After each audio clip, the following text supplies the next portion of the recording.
Baik, Assalamualaikum warahmatullahi wabarakatuh. Perkenalkan, nama saya Azalea Salsabila dengan NIM 6670230107 kelas 5B akan menjelaskan terkait dengan jurnal yang kami terbitkan yang berjudul Kemunduran Demokrasi di Asia Tenggara, Analisis Fenomena Authoritarian Backsliding di Indonesia dan Thailand. Oke, next. Oke, baik. Dalam slide ini, sistem demokrasi merupakan bagian penting dalam negara yang menganut prinsip pemerintahan oleh rakyat. Namun, yang terjadi saat ini, demokrasi itu bukan lagi menjadi nilai yang dipegang teguh, tapi justru menjadi paradoks besar dan hanya sebagai sistem formalitas biasa untuk meraih simpati masyarakat. Demokrasi juga merupakan elemen penting di beberapa negara, salah satunya adalah Indonesia dan Thailand. Lebih dari 2 dekade setelah bergulirnya era reformasi, demokrasi Indonesia masih berada pada tahap pencarian bentuk idealnya. Alih-alih mencapai stabilitas dan kematangan yang diharapkan, justru muncul indikasi kemunduran dalam praktik-praktik demokrasi di lapangan. Fenomena ini menunjukkan bahwa transisi demokrasi Indonesia belum sepenuhnya berakar kuat dalam budaya politik dan struktur institusional bangsa. Seperti Thailand misalnya, kemunduran demokrasi berlangsung melalui mekanisme military monarchy alliance yang secara sistematis menundukkan lembaga sipil di bawah kontrol junta militer. Chambers dan Waitulkiat menunjukkan bahwa kudeta tahun 2014 bukan sekedar peristiwa politik, tapi juga bagian dari Praetorian Cycle siklus di mana militer menguasai pemerintahan setiap kali terjadi instabilitas sipil. Oke, next. Oke, baik, selanjutnya, 2 dekade terakhir, Asia Tenggara ini menunjukkan dinamika politik yang kompleks dan paradoksal, di mana negara-negara yang sebelumnya menjadi simbol transisi demokrasi seperti Indonesia pasca reformasi tahun 98 dan Thailand pasca tahun 92, kini justru menampilkan gejala kemunduran demokrasi atau authoritarian backsliding. Nah, di gambar ini menjelaskan bahwa Indonesia dan Thailand itu terus mengalami adanya kemunduran demokrasi. Hal ini terjadi karena adanya pembatasan kebebasan pers dan permasalahan lain dalam badan pemerintahan seperti oligarki dan manipulasi-manipulasi lainnya. Dalam Freedom House tahun 2014 juga menilai bahwa kemerosotan demokrasi di Indonesia antara lain disebabkan oleh munculnya regulasi yang bersifat ambigu dan multitafsir. Oke, next. Oke, selanjutnya, di mana selama 10 tahun terakhir, kualitas demokrasi Indonesia menunjukkan kemunduran yang cukup signifikan. Kondisi ini menarik perhatian dunia internasional karena menjadi tanda bahwa semakin banyak negara mengalami kesulitan dalam mempertahankan sistem demokrasi yang sehat. Nah, situasi tersebut itu semakin terbukti setelah terbitnya beberapa laporan seperti dalam laporan demokrasi dari Freedom Institute tahun 2024 yang mengklasifikasikan Indonesia sebagai negara otokrasi elektoral. Selanjutnya juga salah satu faktor utama yang menyebabkan kemunduran demokrasi Indonesia adalah menurunnya tingkat kebebasan sipil.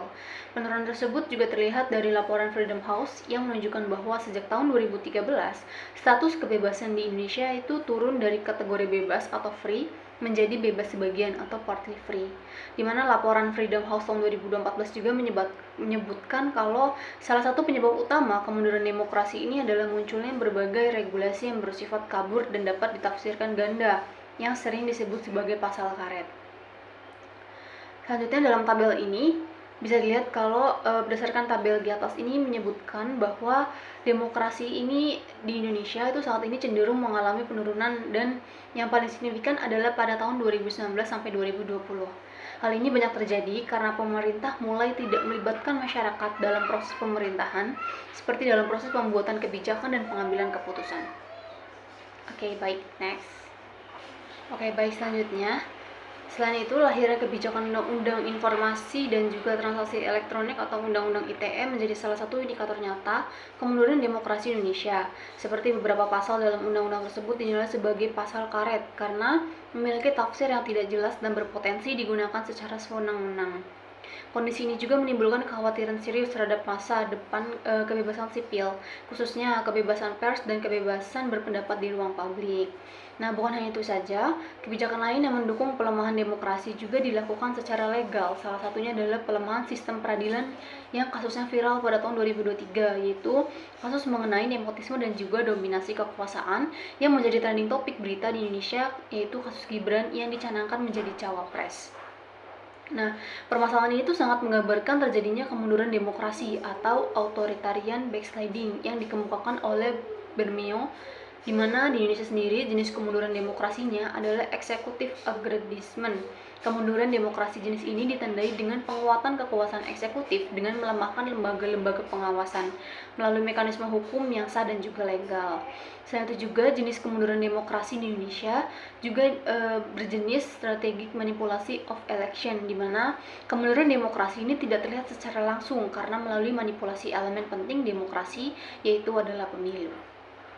Oke, next. Oke, selanjutnya di Thailand juga, yang dimana sebagai negara demokrasi juga mengalami hal serupa seperti Indonesia, yaitu kemunduran demokrasi. Bahkan indeks demokrasi di Thailand itu cenderung lebih rendah dibandingkan di Indonesia. Hal ini terjadi karena beberapa dampak seperti kebebasan pers yang sangat dibatasi. Lebih lanjut juga, di Thailand ini merupakan contoh nyata dan ekstrim dari authoritarian backsliding yang berbasis militer.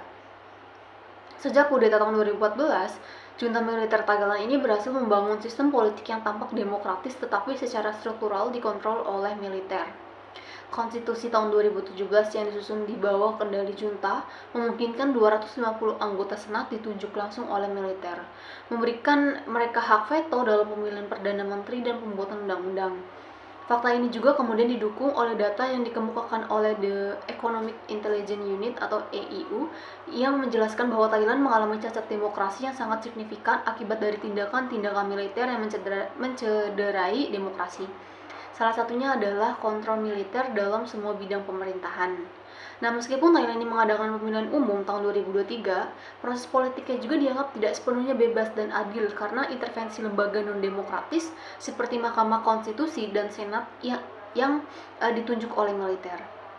Nah, dari fenomena tersebut tuh dapat kita analisis bahwa bentuk backsliding yang terjadi di Thailand adalah bentuk promissory coups, atau indikator ini menggambarkan bahwa kemunduran demokrasi terjadi secara kudeta yang diklaim secara sementara untuk dapat meningkatkan stabilitas dan keamanan negara dan menciptakan sistem demokrasi yang lebih transparan.